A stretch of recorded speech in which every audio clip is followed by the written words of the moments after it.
so as we continue on our laws of the universe, I have to look at this one because it's a long one. The law of perpetual energy transmutation. Woo!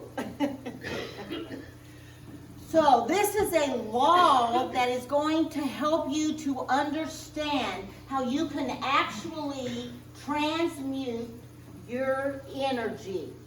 Okay? So in order for us to have a better understanding of this, I want to go into the words in here so you understand each and every word.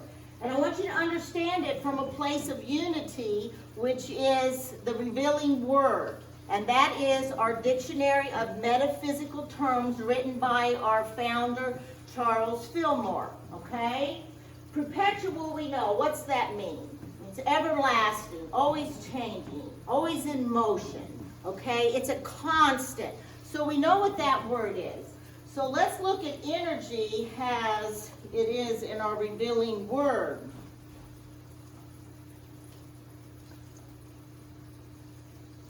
Energy, the power of God within us to accomplish strength or vigor of expression, internal or inherent power as of the mind, capacity of acting or producing an effect, power exerted, force or action, zeal in motion, the forerunner of every effect.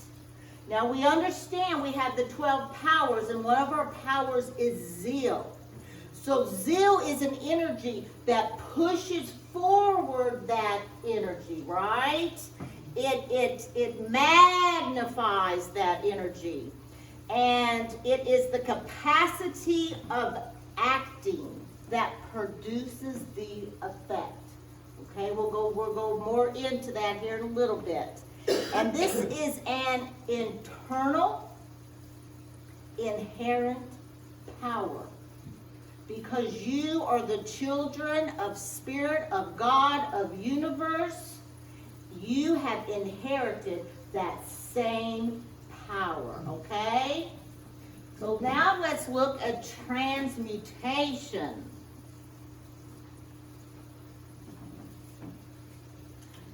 Change in character from one phase to another.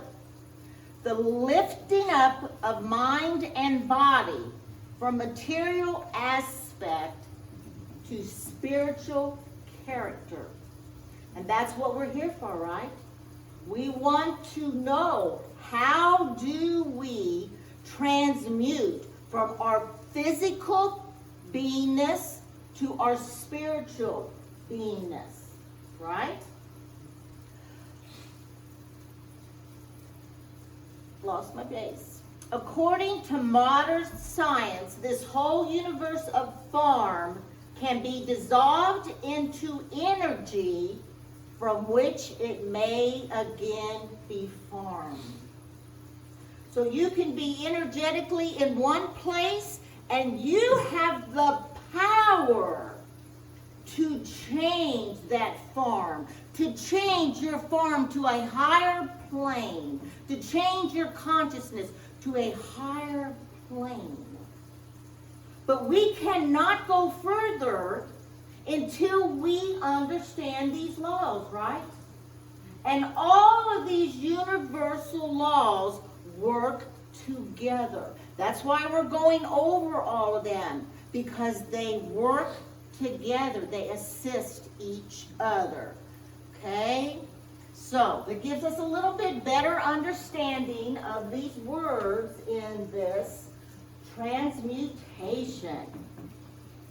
Regeneration. So, we come together as a generation, right? We come together as these human beings, right? And as we start up in the world, we have our consciousness of light and wholeness. You see these children, they have not yet been programmed, right? They're happy, they're running around, they're filled with joy and peace and laughter and harmony. they're not there yet. But now that they're coming here, hopefully their programming will be so that they know that they are the light of the world. And they won't get all of this programming that they have to delete, like we're having to do, having to delete it all. So let's look at what our revealing word says about regeneration. Regeneration now is we want to reestablish that spiritual essence, right? That we came in as. We did not come in as sinners. That we have to be forgiven. We came in whole and complete. All we have to do now is to reestablish that. So regeneration, a change in which abundant spiritual life, eternal life, is incorporated into the body. You're eternal. Your body is the only thing that is not. The transformation that takes place through bringing all the forces of mind and body to support the Christ principle. And the Christ principle is just what we have learned from the demonstration that Jesus showed us when he was here.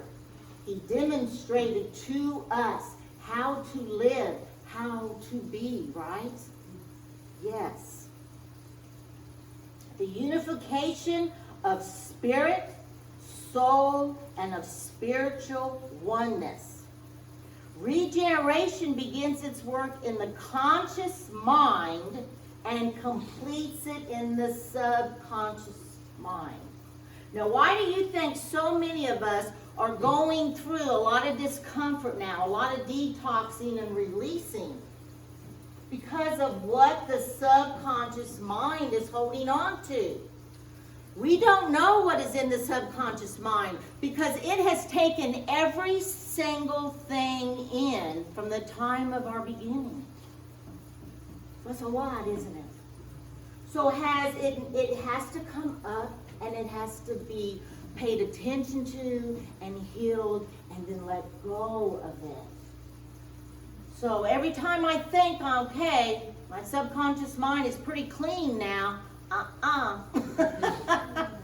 something's, like Carly says, a spiritual 2x4 hits me across the head, and this week it's been in my solar plexus in my stomach, and a lot of grief is coming up from the loss of my children. So you won't know till you know. But if it comes up, we embrace it. We embrace the darkness.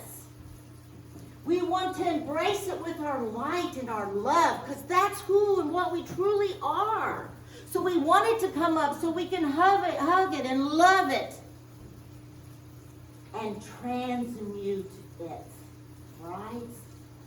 Change it, and we can change energy just through our thoughts and the transmutation of it. The first step is cleansing our denial, in which all error thoughts are renounced. And what does unity do with cleansing and denials? That's part of our process we teach here about using denials to let something go and then replacing the void that we create, because thoughts take up space. So we create that void. So we want to fill that void with an affirmation of the truth, of whatever brings you in contact with that truth. This includes forgiveness, general cleansing of the whole consciousness.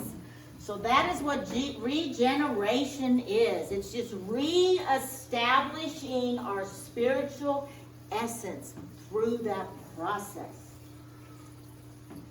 So spiritual conflict. Why do you think we're going through some of this sickness and some of this detoxing, this purging, this pain that our physical body holds on to? You know, we've had this pain inside of us. It's time to feel it, right? But what happens when we're coming here and we're trying to be these big spiritual beings, and we're doing our work, and we're working on our frequencies, and we're using our affirmative prayer, and we're doing all this stuff? Well, what happens when that collides with old thoughts? What happens when that collides with beliefs that we held for all of our life? And a belief is? A thought we keep thinking. Yes, thank you, Julie. Yes. So these thoughts that we've thought our whole life, these beliefs, they start coming up and they start coming together with the spiritual essence of us. What do you think is going to happen when that happens? Boom. Uh-huh, that's right. Yeah. Kaboom is right. So let's see what chemicalization. I don't think that was in there. Let me double check. It should be in here if it isn't, that's for sure. Yes, it is. Okay. A condition in the mind that is brought about by the conflict that takes place when a high spiritual realization contacts an old error state of consciousness. So as you go through this process, we really have to understand this. Because most of us, when we go through this, we think, well, what have I done wrong? Why am I sick? Why am I feeling this way? I came here yesterday, I cried the whole way here. Like, what is wrong with me? It's not that there was anything wrong with me, it's what is right with me. I have allowed and invited this to come up so that I could look at it and pay attention to it, heal from it, love myself, love my little inner child inside of me that has suffered all this pain all this time.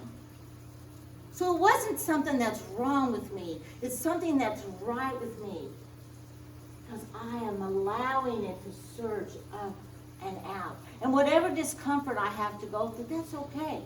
I remember when I went into AA for the first time, I was so desperate. I remember saying this to my sponsor once I got a sponsor. I said, you know what? I was to the point where I would have stood in the corner at one of the meetings and twirled around on my head if you asked me to.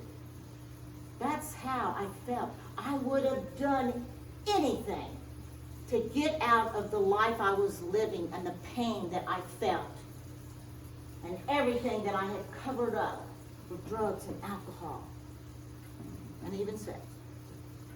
But that's what we do, right? So you really need to understand what's going on with you. That is why we want you to know who our healers are in this group, so that when you get to that stage in your evolution, your spiritual evolution, you have help here. You do not have to do this alone. When I walked in here yesterday, I was loved and supported and handed my tissues and whatever I needed. And when I left here yesterday, I felt totally different. It was a beautiful experience. You don't have to be alone. You have all of these spirits here that will love you through it. So forgiveness is a reflection of loving yourself enough to move on. This is one of the biggest reasons why we can't move forward, because we get stuck in condemning ourselves. I did so many awful things. I'm actually having these really terrible nightmares, and Carly's given me a prayer to say before I go to sleep at night, because of all the things I did are starting to surface. And I've got to forgive myself for those things. That's not who I was. That's not who I am. We're not our story. Guys, we're not our story. We're not our past. We're not even our future. All we are is right here, right now, in this present moment, in the I am of the Christ principle. That's it. Anything else is a waste of your attention. It is a waste of your attention. So forgiveness, if there's anything that you have not forgiven yourself for, I invite you to ask for that to be revealed to you. Because with that power comes the forgiveness of forgiving others. With that power comes the forgiveness and the acceptance of everybody just right where they are, no matter how it looks, no matter what they've done. Because you become an expression of a slate that's clean and clear of your own forgiveness, right? So you're able to embrace others. Spiritual free will. This is another thing that goes along with transmutation. We were given free will. That's why a lot of times when I hear, people talk about, trying to control situations, and I think, we were given free will. Why are you taking that from us? Why are you taking that from us? You have free will. But the main thing I want you to focus on, let's see what this says there. The Creator refuses to coerce or compel the submission of the spiritual free will of His material creature. Well, there you go. That's from that book you like, Jean. I think she's sleeping. Okay. The Aranta, what's it called? Uranta? Uranta book. Yeah. You hear that, Jean? That came from the book you like. Yeah. So there you go. So even our Creator does not do that to us. Okay? So the fact that we have free will makes you responsible, right? Makes you accountable, okay? So in that free will, we want to focus on the will right now. Because it is in the willingness that you acquire that you are able to transmute, that you are able to transform. The will pushes you forward. And you can do it with zeal, with your power of zeal. Now, if we're living in the will from the sense consciousness, right, we become willful. We become closed-minded. We become stubborn, strong-headed, right? But if you are living from the will of your spiritual essence, the will of the pure person that you are, the will that God has given us to decide to be this beautiful light of the world, then you're able to do that, right? So let's look at what will means in the Revealing Word. I love this book. The will is the executive faculty of the mind, the determining factor in man. What man wills or decrees comes to pass in his experience. Thou shalt also to decree a thing, and it shall be established unto thee. Job 22:28. Yes. You have free will, and you are the only one that wills what your reality in life will be. Nobody else. You can blame, you can shame, you can push it off, you can do whatever you want to do with your decisions. But it will always come down to being your reality that has come from the way you think, the way you focus, the way you talk, the way you love. All of it comes from your own actions, right? Yes. So let's take a look at some of what Jesus showed us. Let's take a look at the wedding that Jesus changed the water into wine. I kind of like to go back to these stories because we look at the Bible in a metaphysical way, right? Here at Unity. And that was the wedding that took 3 days for Jesus to change the water into wine, right? I want you to pay attention to the 3 days because they're very important metaphysically. We had our talk last week on the law of action, right? And the 3 things were decisions. First, you must make a decision.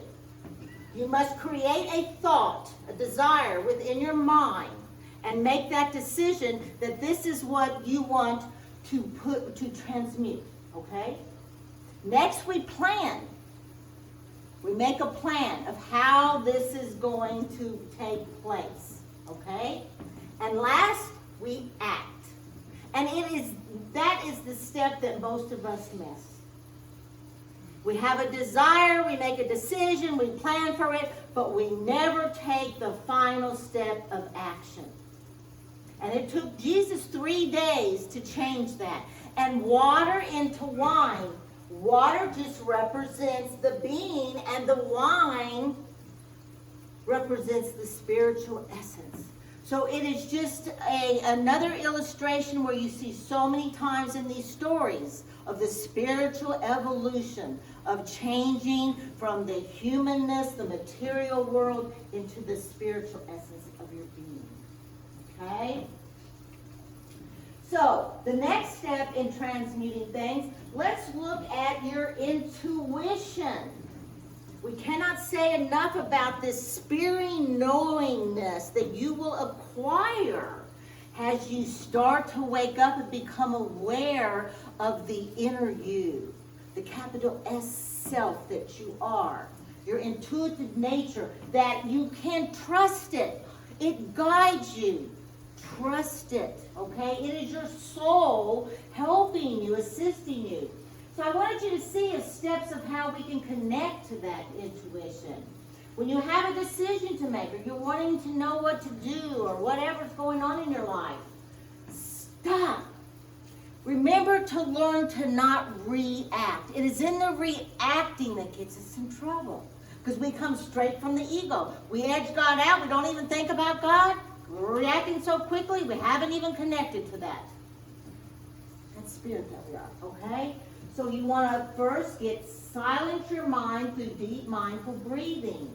Breathing helps the emotional body, okay? It helps that energy that's flowing through you. So breathe into it mindfully. Ask yourself, how do I feel about this decision? When we're making the right decisions for our highest good, it will feel good. Trust that. If you are making decisions from your lower self, you will know, because it will not feel good. You will feel a lower vibration. Trust that. You've asked. When you ask, what? You receive. Yes. So ask. Focus on the sensations in your body. That is how Charles Fillmore came up with the 12 powers and where they were located within his body. Because he paid attention to what went on in his body when he brought that thought into his mind. Pay attention. Your body will direct you. Explore whether fear is fueling you. Do you feel fear? Do you start congesting? Fear congests us. It brings us, draws us in. Love expands outward and is expansive, because that's what we are. So pay attention. Are you feeling fear and congested and protective, defensive? Or do you feel that love? Ask for further guidance in prayer. Affirmative prayer. Ask and you will receive.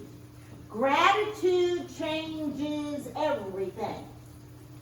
We cannot say this enough. If you are grateful for your life right here, right now, you shift your vibration just by the gratitude. If you are in a lower vibration, and transmutation takes higher vibrations, right?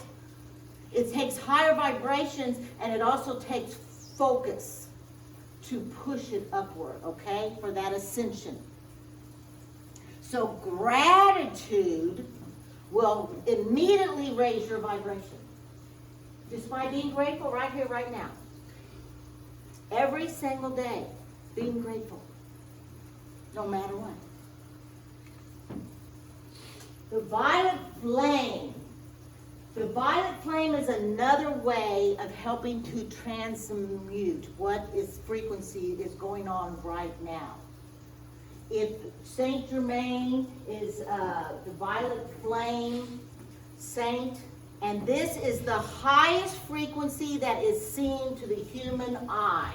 If you go beyond the violet flame, it is out of the eye's view. Because if you saw the light, you would be blind, right?